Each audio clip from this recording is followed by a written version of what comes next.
in 1947, we became free. 1950, we formed a republic. 1952, we conducted our first elections. 1977, we basically reaffirmed the fact that we will always remain a democracy. And therefore, some political stability was added.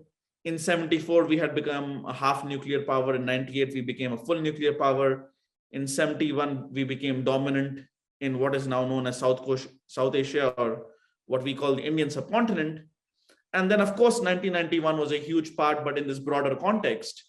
And the IT revolution, India's story, unlike East Asia, has been more dominated, or at least more focused on the services exports. And we kind of missed on the manufacturing bus a bit, because we kind of went from one extreme of license Raj to zero trade policy and industrial policy in the late 90s.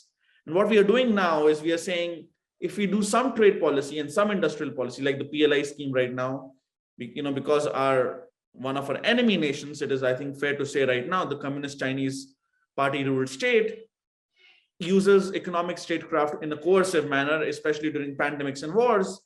And if you do not have your own industrial capacity, you just can't allow to, like, for example, import steel from wherever it is the cheapest, because it would be very difficult during wartime. So what we are doing is we are allowing foreigners to invest here.